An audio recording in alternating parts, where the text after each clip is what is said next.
Morning, folks. Welcome to Joey's Show. I'm Joey Avery. Boy, do we have a special program for you today. Is there any news to cover?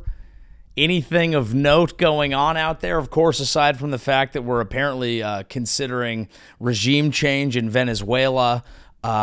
Jets finally have the newest quarterback controversy in their lives because a former Jets quarterback stabbed a goddamn box truck driver outside of a Westin in Indianapolis. And of course, early reports are suggesting that the AI bubble might be fake and our entire economy is going to collapse and Trump's sending ice into cities. But like, guys, you're being fucking negative. And that's the thing that I've had enough of.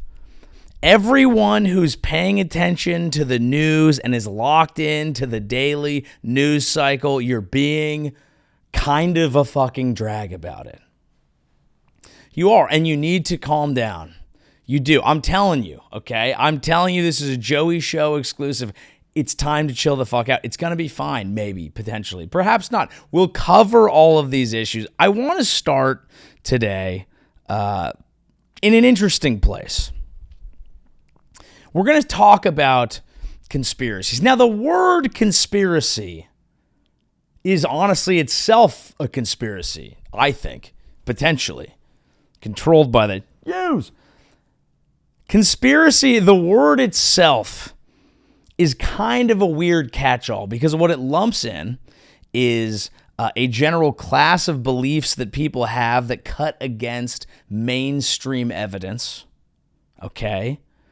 And it lumps all of those together as if they're all fake or all real. Now, we know that's not true.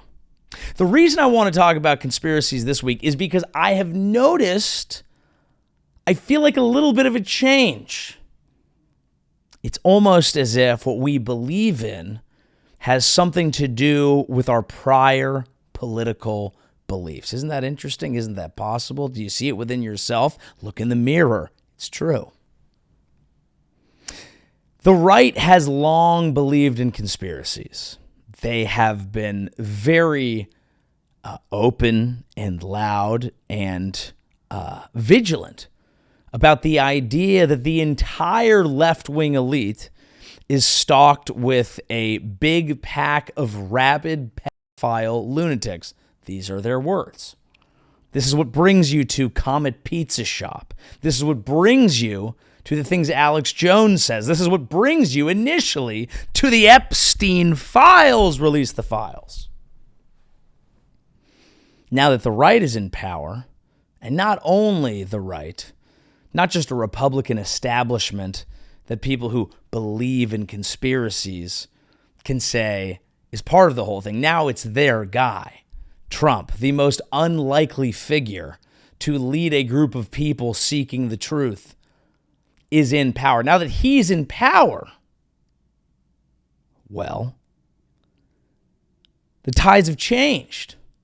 And the left, who was very comfortable with things that we would call conspiracies, now realizes, hey, there may be more than meets the eye here. Release the files. Is there something else to this Epstein case? Release the files.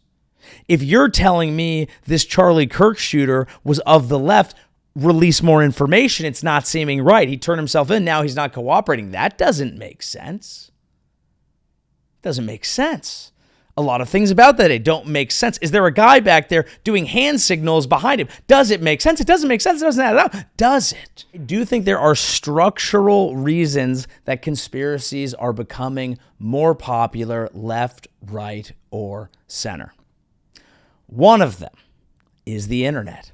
Yes, the internet. That thing I talk about every single week like a broken record.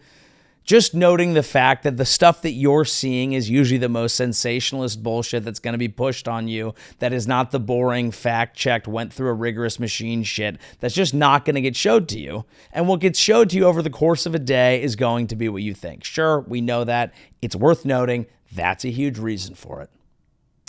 Another reason that I think conspiracies are becoming a bit more popular is because of all the things that are happening.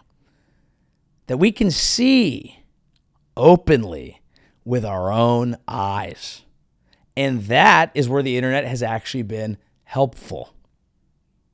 Because you start to see how the world is run. You start to look at things and you go, that's weird that someone named Barry Weiss, who started the Free Press, just got her company bought for, I think, $150 million and is now the editor-in-chief of CBS, when they don't actually do numbers, when they are not actually a popular piece of news, when what it seems like they're really good at is placating the elite class and saying what Zionists want to think. You see these things and you understand why conspiracies get a little bit more popular. It's interesting. And then you also look at the economy that we're living in, okay? Most people, where if you read anything about the economy, what it tells you is that while the stock market continues to go up, the underlying market fundamentals of our economy say our actual economy is not doing well. It's just doing well for the financialized class, the people who own the upper echelon of capital, who are overinvested in the stock market, who are most specifically only investing in AI, which now even founders of AI like Sam Altman of OpenAI, aka ChatGPT, is saying it's looking like it's a bit of a bubble. So when you have a fake economy that is propped up that you realize is only serving the ultimately wealthy class, you have a populist for the people candidate who comes into office and is apparently doing what the middle class wants, when setting aside what he's doing with ICE, what he's doing with the National Guard, what he's doing with the Constitution, what he's doing with anything, it's very clear that what he's doing only serves the interests of himself and the actual lead. When you see all those things and they become clear and obvious to you, why wouldn't you start believing in crazy conspiracies?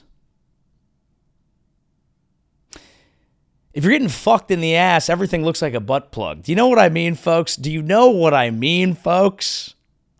Now, again, I want to be clear, because I started this episode off by saying this, and it's important to me. You guys, and I'm talking about you, need to stop being so fucking negative all the time. Because we have a lot of nice things. We do. Look at me. This is nice. I've got a fur coat. Not real. Is it real? Don't know. Borrowed it from a friend. Who got it from a lady. I don't really know. I don't know the source of this fur. But isn't that almost a metaphor for the American experiment at this point? I'm just glad I have it. I don't know where it came from. I don't even want to know. I don't care, okay, where my money, I'm a comedian. I don't care where my money's coming from. I don't care if it's the Saudi royal family or the Trumps. That's what people are seeing. And we talked about the Saudi comedy festival last week, so we're not going to do a whole thing on it here.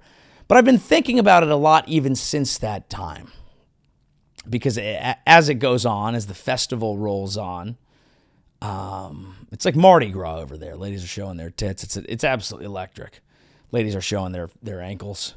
It's unbelievable time. I'm seeing two classes of thought emerge about the Saudi Comedy Festival, one of which is like, hey, this is actually helping.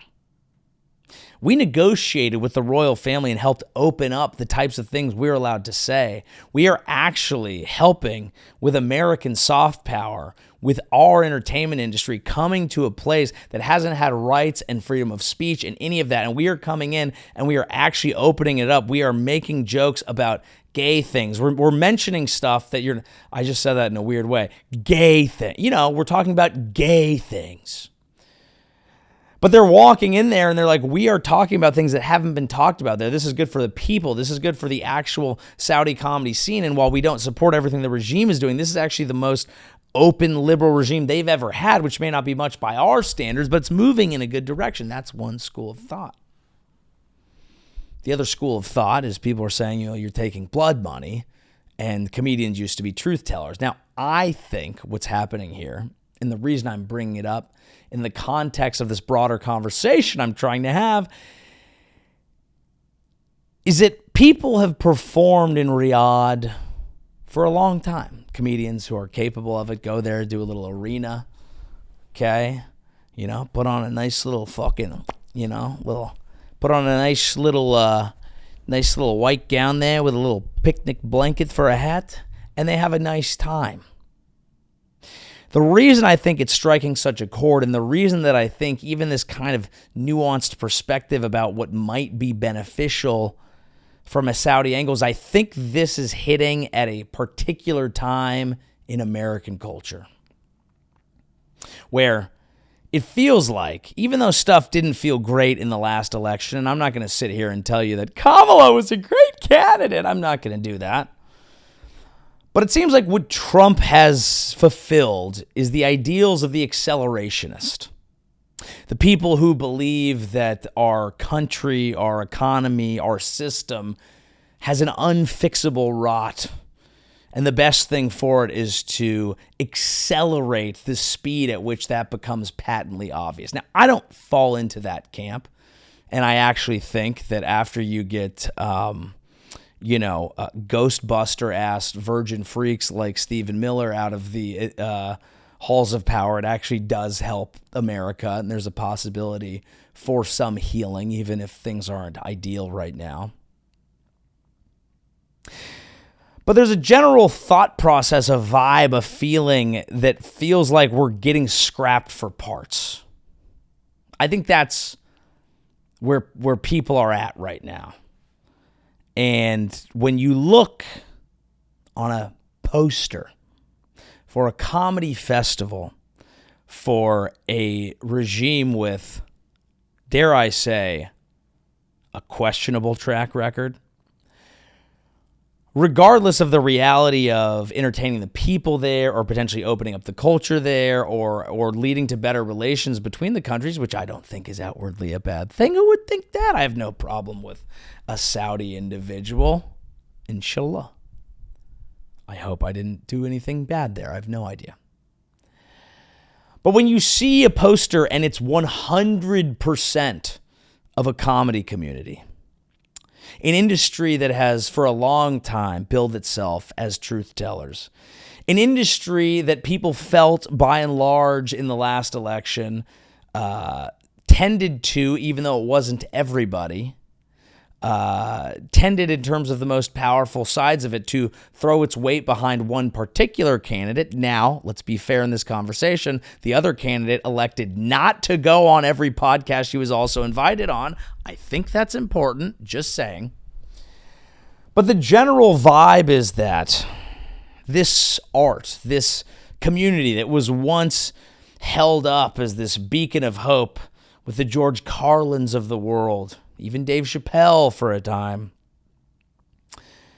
has now just become something that, like everything else in this country, is sold to whoever the fuck wants it for top dollar. And that could be a regime that is fascistic in another country. It could be a regime that's fascistic in our own country. It could just be the friends of those people who have the fucking money, because it feels like we're getting to a point where if people have all the money, they can buy whatever the fuck they want, and then who has a voice for anything? I think that's a lot to put on Kevin Hart when he's signing a check for a country he's never heard of. But I also think it's fair for the average American to look at things and see symbolism in the pillars of the artistic community and the culture that they want to participate in, that for a long time, and potentially for the future, depending on who you listen to, is all we have left. Hopefully not. Again, you guys are being fucking negative. Stop being so negative. I'm wearing a fur coat. But it is fair to demand more, to ask for more of your entertainers, of your politicians, of everything in your life. Because if you don't ask for more, you're not going to get more. And we're heading towards a world where money talks, and the money at the top is getting weird, and the people who have it control everything. And there's a little pony show going on for you to look at, to yell at, to scream at each other over, while motherfuckers are actually buying shit up. Have you seen what BlackRock's doing. I'll hold for, I'll ask the class. I'll hold for you to answer. Have you seen what BlackRock's doing? You know what? I'll go ahead and tell you. BlackRock, as we know, is a large investment firm. Hey, we love investment. Invest in the pod. We don't have any sponsors right now. I would do a BlackRock sponsorship. Bring in some corporate music. Here at BlackRock Investment, no, that's not it. Here at BlackRock Investments, we don't want to control you.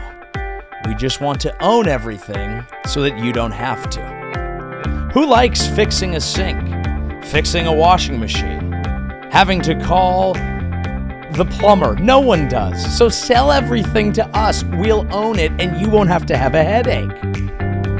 Isn't that what you want? No more headache. We'll just own everything. Here's what BlackRock is doing. And that kind of commercial, and it didn't go as well as I hoped, but that commercial is more of like discussing how they've bought, like they're trying to buy up all the single family homes and make everyone right. Sure. Fine. What they're now doing next is they're buying up public utilities. Now, this is interesting. Let's get some actual data here. Okay, here's a tweet that we have from Benjamin Norton. BlackRock is already a major shareholder of many of the largest corporations on Earth, but now it's expanding to gobble up the world's infrastructure, including ports, pipelines, airports, and even power grids. Well, that's nice. Ports, pipelines, airports, and even do we think they're going to make them nicer? If you could turn airports into like SoFi Stadium, if you can turn airports into what they do in NFL stadiums, you can have them, BlackRock. Now, look, I want to be clear about this. I think that as we go down this path, large private equity firms owning literally everything and then stripping them for parts and just maximizing for shareholder value could ruin everything. But that's if they're not being nice. Look, you can do business with me, motherfucker. I'm wearing a fur coat, okay? Hey, I'm not unreasonable. I'm really not. Even what I said about the Saudi Comedy Festival, Daddy has a price. I want to be frank, people. I'm going to sit here and speak my truth to 12 of you, to the 12. God bless the 12 forever, inshallah. I should stop saying that. But look, there's a price where I would say I wouldn't even be chopping down my morals to say like I genuinely would actually pay to go to Riyadh. I mean, I'm interested. I'd like to go places. I'd like to see things. I'd like to perform there. I'd take the money and then I would talk about it later openly on my podcast. It's okay. Here's the point. You can do business with me, BlackRock, but you got to do something for me. Turn airports into like the nicest new NFL stadiums where you give us like all the weird creature comforts that we like put like an indoor pool in there, like they have. I guess now I'm thinking of baseball stadiums. I'm thinking Arizona Diamondbacks. There's a pool. I think Jacksonville Jaguars. There's a pool full of Hennessy, Duval, right? Maybe, hopefully. If you're going to take shitty airports and own them, BlackRock, add an adult ball pit. Do you see what I'm doing? Add an adult play place. Maybe make it Burning Man. Have a sex tent. Have an orgy tent. Have a Mayan warrior tent. Hire John Summit, make him play at the airport. You can own the airports if you do that. I'm worried you're not going to. That's the problem. The problem is when private equity buys things, they go like, actually, 6 bathrooms is not working, so we have to do 4 so we can maximize shareholder value, so that some like weird old some weird old investor whose wealth was built off of like slavery years ago, who's like sitting in a chair getting fed Jello pudding through a tube, can be like, good, cute, do reports. That's what I don't like. Okay? If you're gonna do that, add some fun and games. Give Papa an amusement park. Do you understand what I'm saying? Maybe even have a VR experience in there. An adult one, VR porn. Let dudes get off at a layover and go into, could you imagine having sex with a crusty plastic robot sex VR doll at the airport? At the airport. Could you envision that? I have to take a shower when I go to a coffee shop at the airport. But you know what's amazing? People would go. So again, BlackRock, I'm offering you an opportunity. You want to own everything and fuck the future of economic mobility for the middle class because ownership is the way to do that, right? Sweeten the pot, motherfucker. Sweeten the pot. So, we only got partway through this. It's now expanding to gobble up the world's infrastructure, including ports, pipelines, airports, and even power grids. BlackRock is spending $38 billion to buy privatized utility AES, one of the world's biggest power generation companies. The Financial Times described this as one of the largest infrastructure takeovers of all time. AES owns and operates power plants across the U.S. and in 13 other countries. As soon as BlackRock owns the utility, you can bet. Now, this is at this point. So that was reporting, and now this is analysis from Benjamin. As soon as BlackRock owns the utility, you can bet that it will significantly increase the costs of electricity for average people. That's precisely how it will make a return on its investment. Workers will pay more to keep the lights on, so rich investors can get even richer. Now, that is the concern. Minnesota is one of the places that is trying to take over the power for a place that, as you can imagine, based on the cold, needs power. So this is a bit of a problem. Now, I'm going to add one more thing here. Another tweet from Mr. Benjamin Norton. Tech stocks now represent 56% of the U.S. stock market, higher than the peak of the dot-com bubble in 2000. Billionaire OpenAI CEO Sam Altman admitted AI is in a bubble. It's not different this time. The bubble will pop again. This is his analysis, and given how huge it is, it will cause an economic crisis. So here's kind of where we're tying these things together. AI, to the extent it even does work, aside from tricking old people into thinking that Facebook videos about cats like saving people in the water are real, it's a real thing that happens, Google it, look it up. In addition to generating the disgusting amount of AI slop that I've been seeing online, hey, I get it, Stephen Hawking can do a half pipe. What are we doing? Is this actually interesting? Once we've seen it, it's over. It's done. It's stupid. There's nothing behind it. It's empty. We know this. So AI, which is right now the main driver in our entire economy, because the rest of the market fundamentals are bad. But AI overinvestment, because everyone's trying to catch the next NVIDIA, is big, is popping. It's created an artificial stock market bubble, which will either be realized by AI becoming the transcendent force that it's supposed to be and force a lot of people out of jobs, or B, pop, and then the main people who will get fucked are the people on Main Street as the entire economy crumbles. Right. If AI works, the people who will benefit from it are the people massively invested in it, the investors, okay, the BlackRocks of the world. If AI ends up working, which again, it obviously works, but if it ends up being valuable, then what is it going to require, ladies and gentlemen? Anyone? Back of the class. No?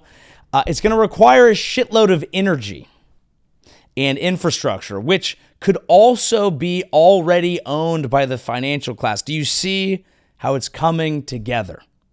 And do you see the point that I'm making about what is the genesis of every conspiracy? That there is a global group of elite people ruling everything that are trying to fuck you and will lie and mask anything, be it horrible, child sex scandals, be it, governmental scandals, things that are, and they'll distract you with culture war things. Go have fun with this, yell about this, get mad about trans people, whatever the fuck you want.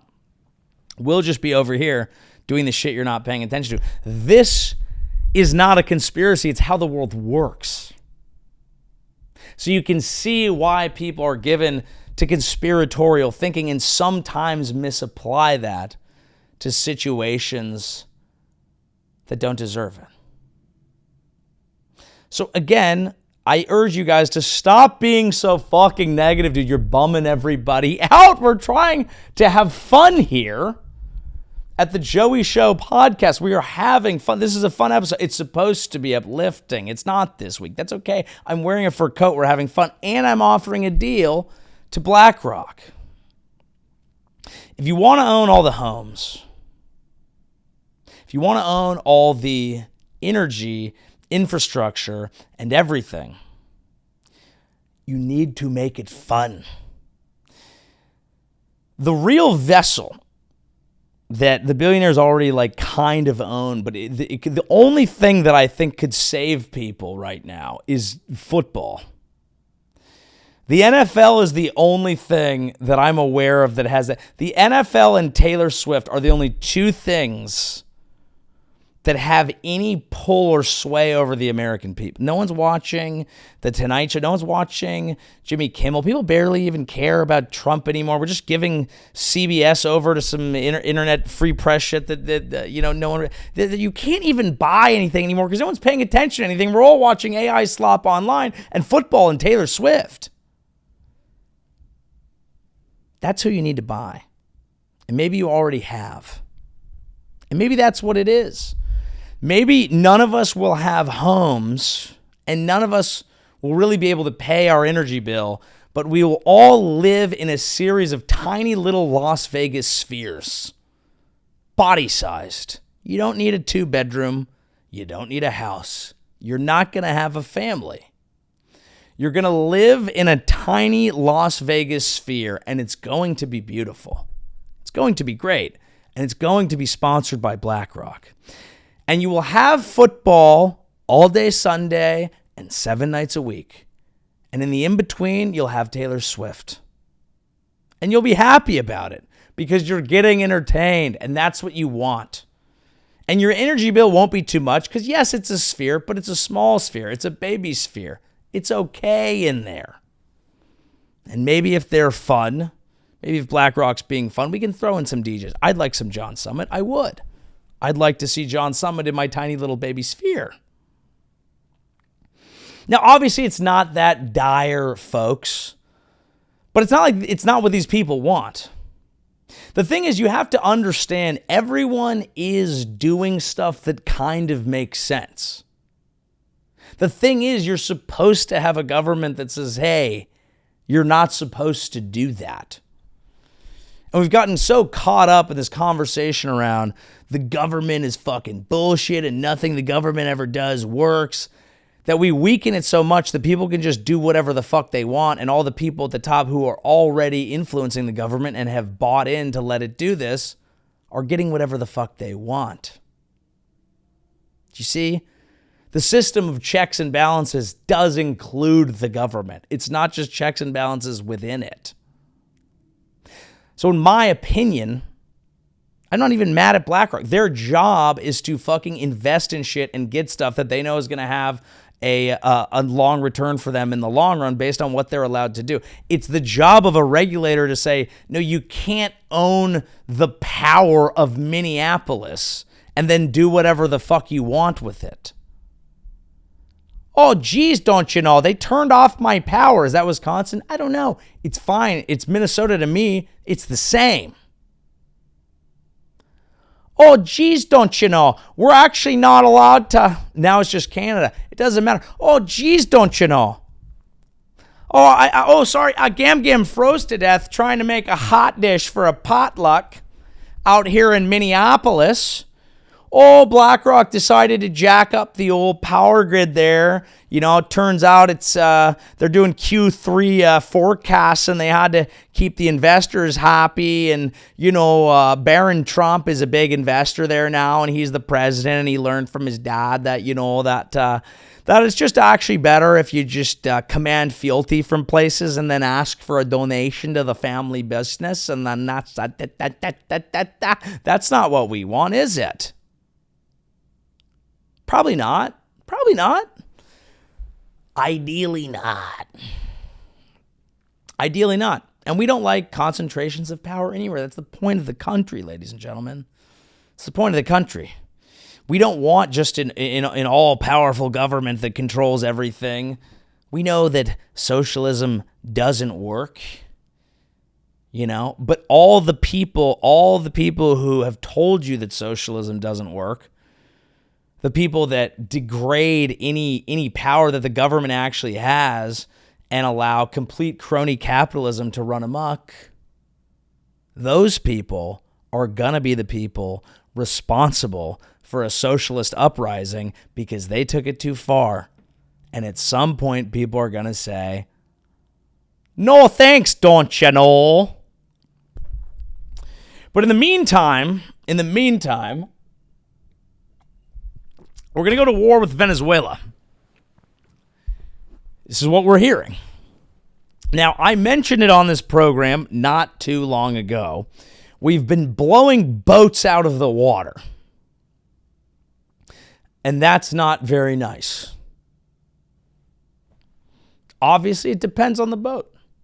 I'm not a bad boat apologist, right? Like, I think some boats should be blown out of the water.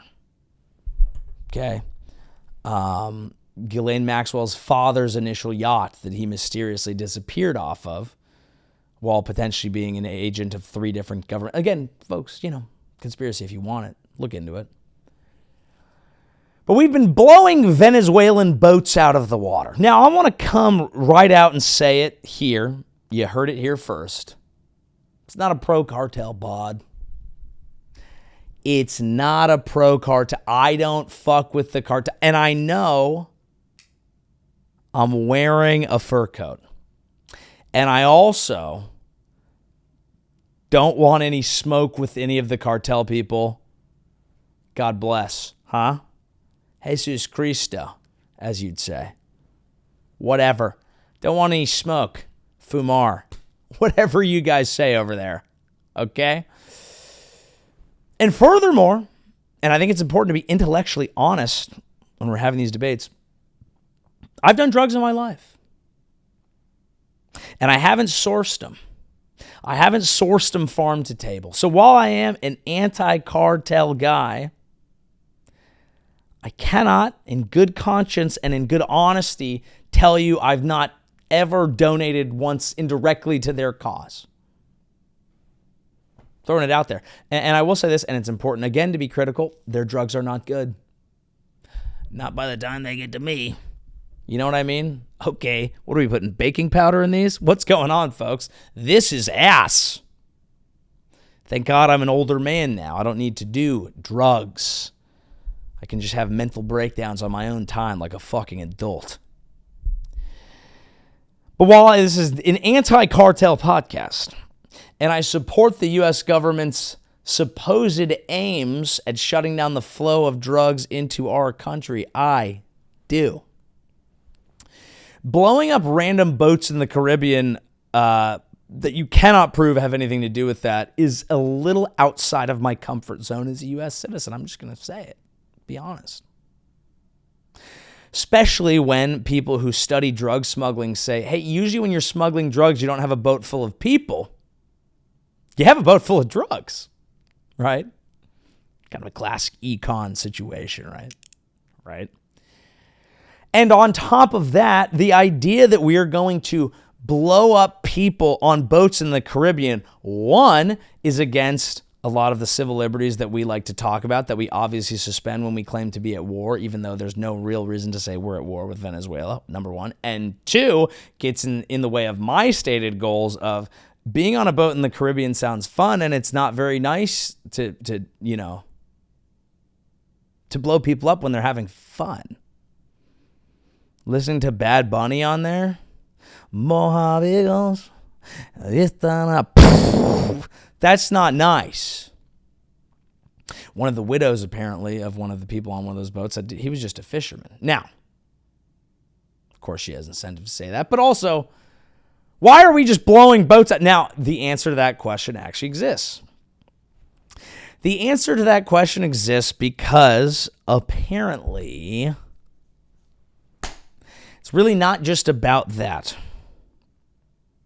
It's about the fact that we have actually now, let's get this right, I believe we have moved some tankers and some boats to the oceans outside of Venezuela, posturing towards a potential regime change takeover. Now, we don't have full reporting about that, but we do know that Trump has called off diplomatic outreach to Venezuela. Trump has called off efforts to reach a diplomatic agreement with Venezuela and told his special envoy, Richard Grenell, to stop all outreach. It follows a series of military strikes on vessels reportedly carrying drugs near Venezuela. Trump told Congress that the U.S. is engaged in a non-international armed conflict with drug cartels. Trump is reportedly considering strikes inside the South American country. He said that now they can't come by sea, we might have to go by land. He has also upgraded, I believe, he has upgraded the bounty on Nicolas Maduro's head.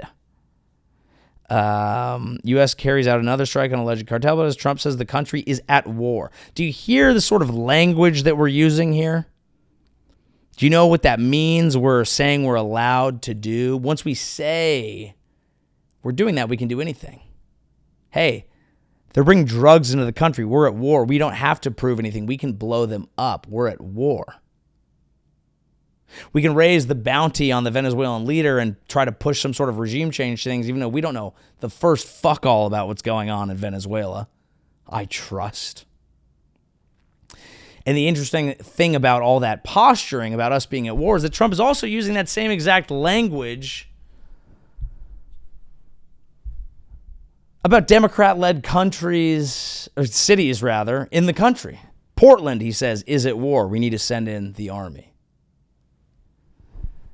So, see how it's all kind of tying together? It's all the things that we were like, hey, this might happen in the worst way. And he's just like, yeah, let's do it. Look, I would love to go on a boat ride off the coast of Venezuela. Now I'm not allowed to. Isn't that the real tragedy here? Look, I don't think, I'm not a big Maduro guy. Okay? I'm going to throw that out there too. I don't think he's done a great job with the country of Venezuela. In fact, I'm pretty sure he's ruined it. It's probably true. Do I think we're ready to go fix everything? Have we ever done that well? Have we ever done it well, folks? It's a fair question. We'll see. We'll see. Let's take a break here. I'm going to read you some tour dates, and then we'll come back. We'll talk a little Mark Sanchez. We got a few other fun stories for you. Well, none of it's fun. None of it's fun, guys. Is it? I'll try to be more fun on the back half. All right, folks. Tons of great shows coming up. Charlotte, North Carolina this weekend, followed by Hoboken, New Jersey, right outside of New York, San Diego, California, Denver, Portland, Seattle, Beverly, Massachusetts, Batavia, Illinois, San Jose, California, and Huntsville, Alabama. Come on out and see me on the road. All right, folks, we got to talk about this. This one sucks ass. This one's honestly been bothering me all week. The Mark Sanchez story is depressing. If you don't know what I'm talking about, Mark Sanchez, who was played quarterback at the University of Southern California, USC, then the New York Jets. Led the Jets, I believe, to 2 AFC championship games. I think most playoff wins in Jets quarterback history. People remember him for the butt fumble, but that's really not fair of his career. It's very annoying and rude to the man. A lovely guy in my experience. I'm actually in a fantasy league with him. I only met him on one Zoom. Seems fantastic. Good guy, great guy. We go way back. Don't know him at all after this week. Just kidding. Great guy. Depending on however the things turn. Guys, here's the deal. Mark Sanchez, former quarterback, current Fox NFL analyst, went to Indianapolis and got himself into some trouble. Now, it's not a very funny story because Mark got stabbed. He's in critical condition, expected to survive. and the man he got into an altercation with, not well. Deep lacerations, ugly scene in his hospital bed, as I could see. A 69-year-old man, very unfortunate. The current story, as it is out there, is that Mark Sanchez, according to the victim's testimony, which, police say closely matches what they've reviewed, in the video footage is that Mark Sanchez went up to him and said, "Hey, you're not allowed to park here." He had parked a box truck, and he was unloading cooking oil from a local restaurant. And Mark Sanchez said, "Hey, you're not allowed to park here. According to someone who worked at the hotel, you got to get out of here." And then allegedly, they got into a fight. Apparently, they were recording one another. They were in a fight. Mark entered the cab of his truck illegally. He was pushing him, fighting him. The guy basically said, "Hey, this dude's trying to kill me." He pepper sprayed him. That did not stop Mark. Mark, a good athlete still, 39, still very good shape, 38 maybe. Pushed forward until the man pulled out a knife, stabbed Mark. Mark might have got him back with a laceration there, and Mark went to the hospital and has since been arrested. Now, there's a lot of things to cover here. Number one, what makes me sick to my stomach is just this guy who seems to have a great life going for him, who seems like a great guy, has ruined it all in one night. And why that happens is obviously very sad. And then you look at a 69-year-old man who's simply driving a truck, getting rid of cooking oils, who had nothing to do with this, and he's hurt, and that's obviously very bad as well. But I can only speak to Mark, because I am someone who's been to Indianapolis on a business trip. There's really not a lot to do. There's not much you can get into out there. I can see why you might push the limit a bit. You might say, I'll have a beer. I'll have two, I'll have three, I'll have seven. I'll have 7 beers, some shots. Now, here's where this is not out there publicly yet, but I'm going to just tell you this, and you heard it here first. He was on pharmaceutical drugs. Guaranteed, full stop. That's a Joey show promise. Put the FanDuel odds up. That's minus 800. Minus 800 that Mark Sanchez was on pharmaceuticals for this. Hey, beers don't do that. People are like, well, maybe he was on CTE. I've never done that drug. But I don't even think that's it. Because this is you watch him on broadcast. He's very smart. He's very sharp. This is, I guarantee you, a pharmaceutical situation. Now, the box truck driver is suing Mark. He is suing Fox. And if I was Mark, I would sue fucking Pfizer, or whoever the fuck makes Xannies, Perk 30s, whatever the fuck. Sue the guy who gave it. Just sue somebody, because, bro, that is pill-ass behavior. But again, as a man who's on a business trip in Indianapolis, I could see why you'd take a pill. Don't do it. Hey, not condoning it. Would I do it? No, look at me. Come on. Head on my shoulders. Not going to do it. Although if you ever do find me with stab wounds in Indianapolis after getting in an altercation over parking with a box truck driver who I thought shouldn't be there per the orders of someone at my hotel who I was apparently protecting, then just know that I was off some Xannies and give me some grace. Now, again, it's most important, the victim here who did nothing wrong, who's critically injured and whatever. I don't really feel bad for that guy. He's going to get a bag. Is that okay? Is that okay to say? I feel bad for the guy who ruined his life, not for the guy who's never going to have to drive a box truck ever again. It's conspiracy, honestly. Someone check if Erica Kirk was involved. Folks, I'm kidding. Hey, calm down.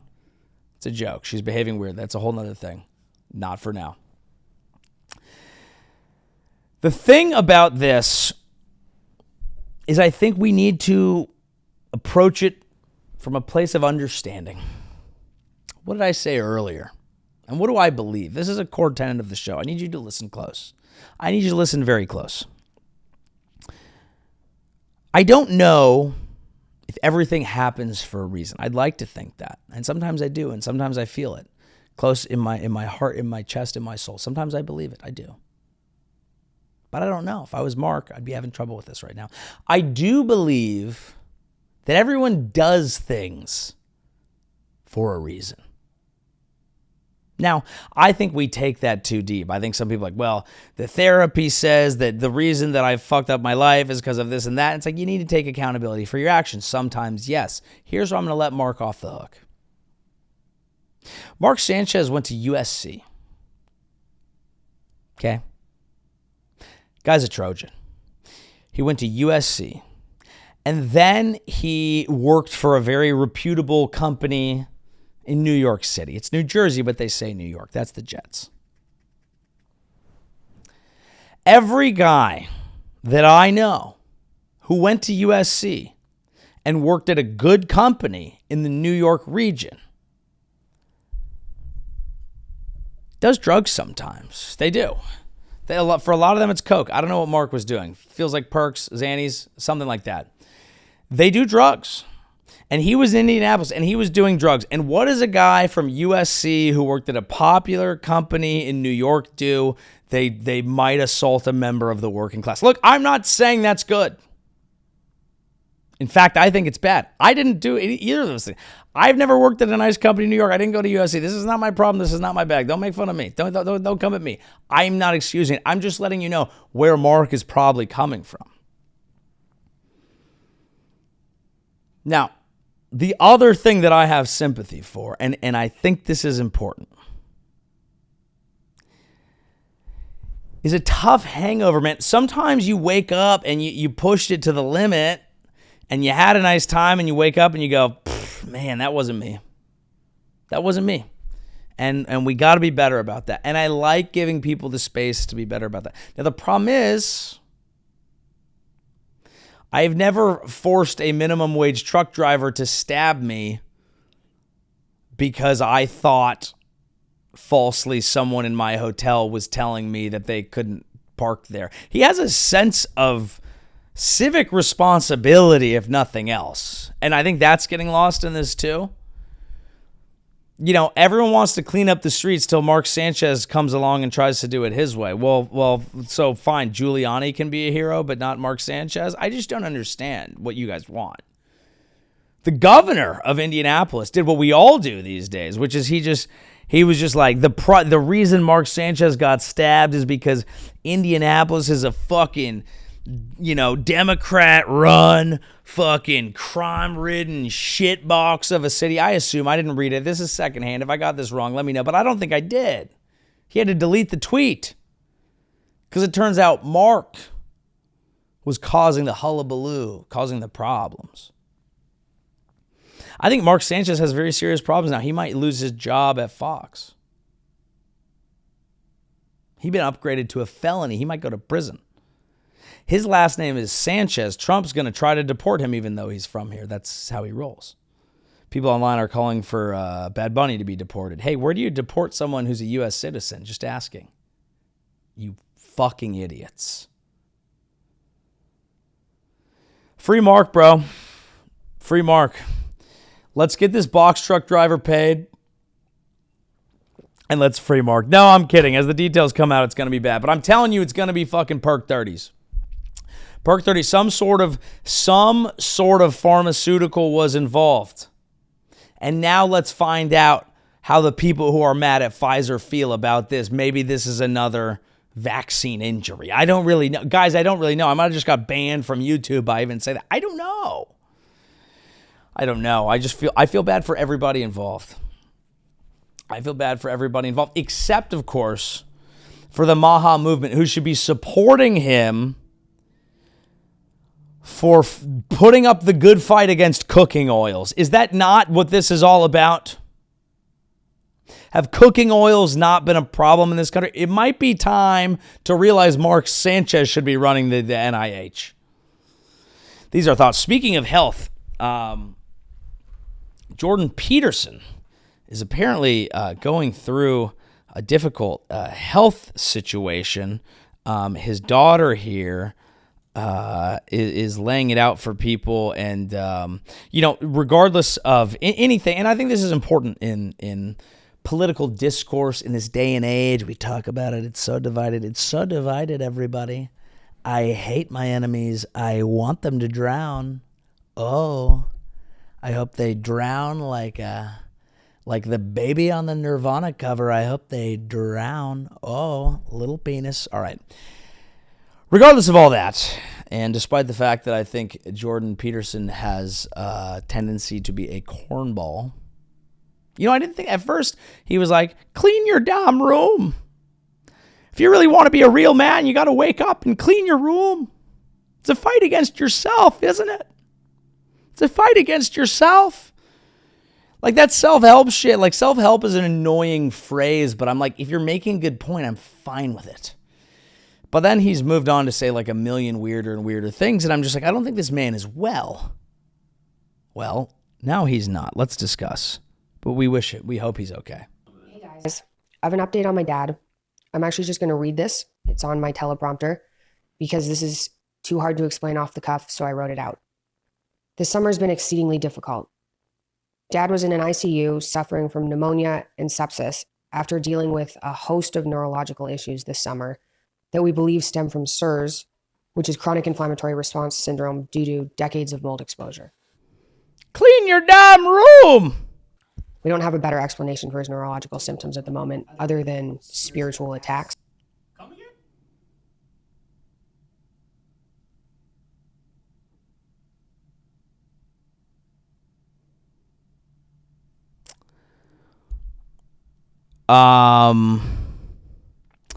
Hey, what?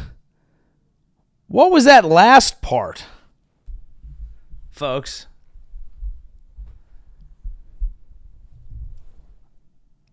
Spiritual attacks?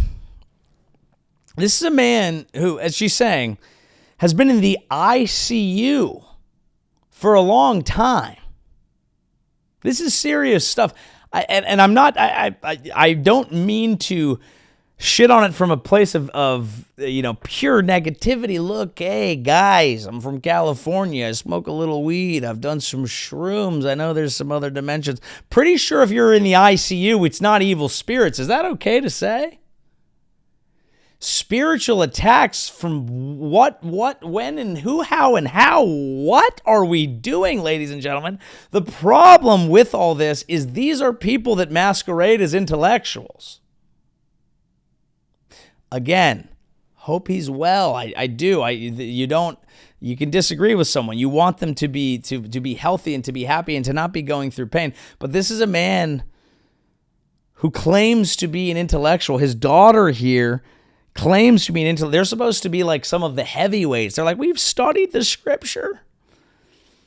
It ties in with the beauty of Western civilization. The woke are trying to attack us. And I'm like, I think maybe potentially you guys are just weirdos and you need to listen to an actual scientist. Spiritual attacks? The who, how, what, when, why, when, where, how, what, who? Come again?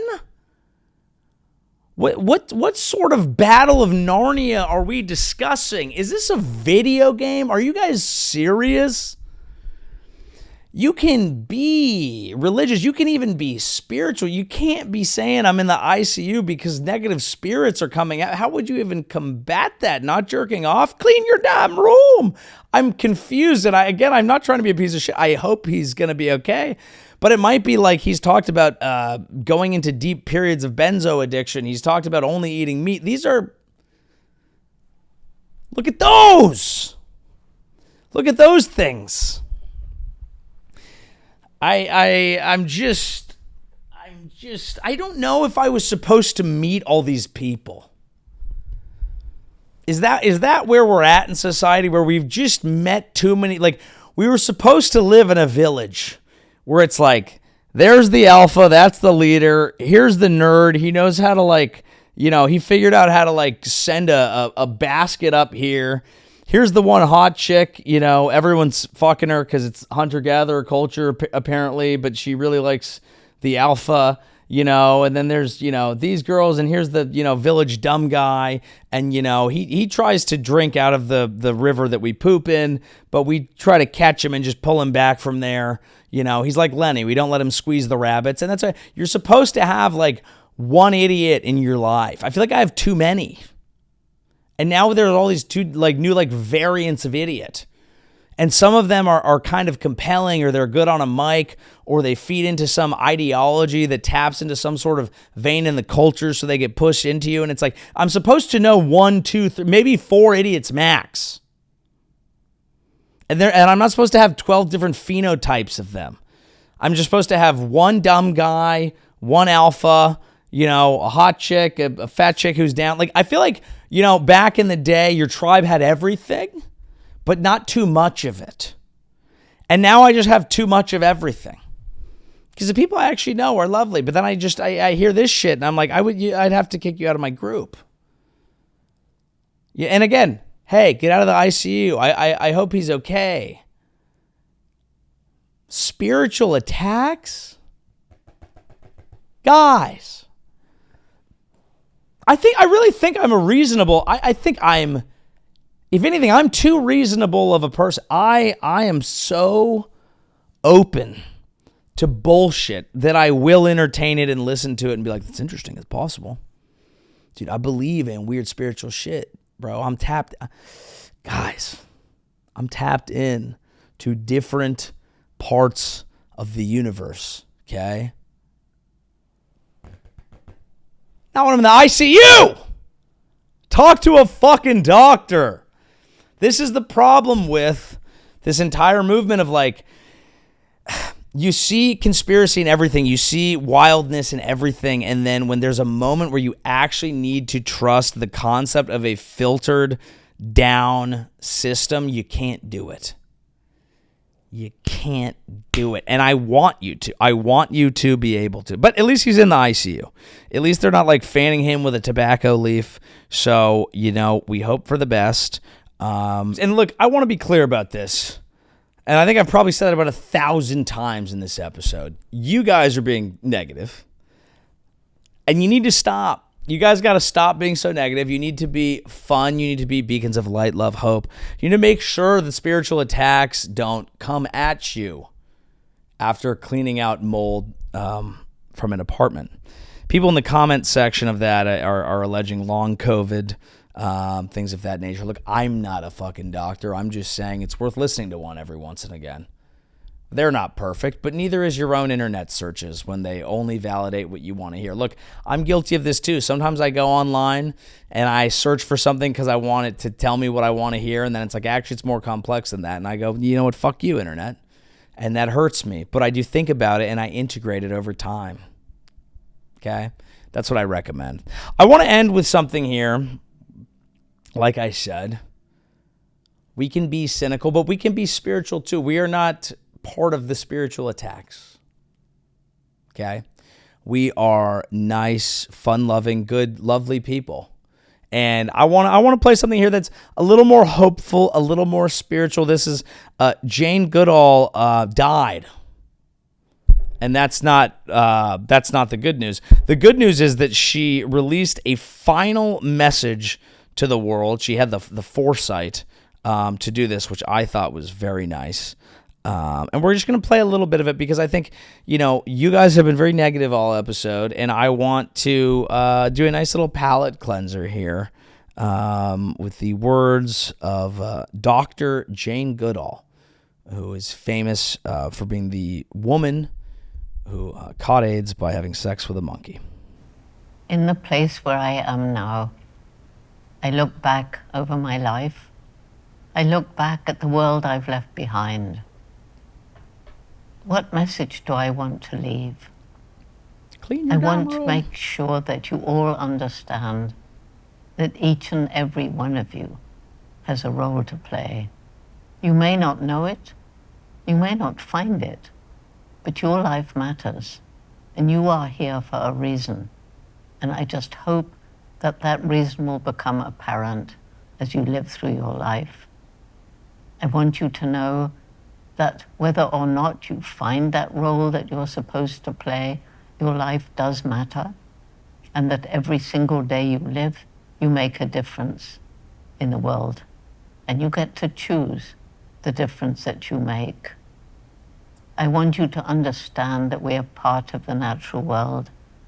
And even today, where the planet is dark, there still is hope. Don't lose hope. If you lose hope, you become apathetic and do nothing. And if you want to save what is still beautiful in this world, if you want to save the planet for the future generations, your grandchildren, their grandchildren, then think about the actions you take each day, because multiplied 1 million, 1 billion times, even small actions will make for great change. I just hope that you understand that this life on planet Earth isn't the end. I believe, and now I know, that there is life beyond death, that consciousness survives. I can't tell you from where I am secrets that are not mine to share. I can't tell you what you will find when you leave planet Earth. But I want you to know that your life on planet Earth will make some difference in the kind of life that you find after you die. Above all, I want you to think about the fact that we are part, when we're on planet Earth, we are part of Mother Nature. We depend on Mother Nature for clean air, for water, for food, for clothing, for everything. And as we destroy one ecosystem after another, as we create worse climate change, worse loss of diversity, we have to do everything in our power to make the world a better place for the children alive today and for those that will follow. You have it in your power to make a difference. Don't give up. There is a future for you. Do your best while you're still on this beautiful planet Earth that I look down upon from where I am now. God bless you all. What a dumb fucking bitch, dude. I didn't understand it. Folks. I'm kidding. What a beautiful, beautiful sentiment there from Dr. Jane Goodall. And that's going to be the episode for today. Those are going to be the words of wisdom that you are left with. Because you guys have been negative little fucks the whole time. And the point of this show is to discuss what's happening, but also say, hey, you guys need to stop being fucking losers. Okay? And it was beautiful hearing all that. And it was also beautiful hearing all that from a lady who wasn't even plugging in OnlyFans. There wasn't even a pause for like a FanDuel or like a sports betting ad. You know, I honestly, I thought there was going to be all sorts. I almost played it at 2x because I was like, you know, I got to speed through this and get to the ad. But no, it was actually beautiful. And I hope that you took something from that. I hadn't watched the whole thing. I wasn't going to play the whole thing. But then I was like, oh, this is actually fucking beautiful. And if you weren't going to listen to it on your own, now you just did. And if Netflix copy strikes me, I'm never selling a special to you. What? Come at fucking daddy. I'm just kidding. I'll sell the first one to you if you guys want. That's not the point. Ladies and gentlemen, thank you for listening to the show. This has been The Joey Show. I'm Joey Avery. Might have to rebrand it to The Joey Avery Show. Been hearing that people are having trouble finding this. We'll figure that out. That's housekeeping. Leave a comment, leave a like, leave a share, tell a friend, all that shit. We'll see you next week. Goodbye. Thank God I have a podcast.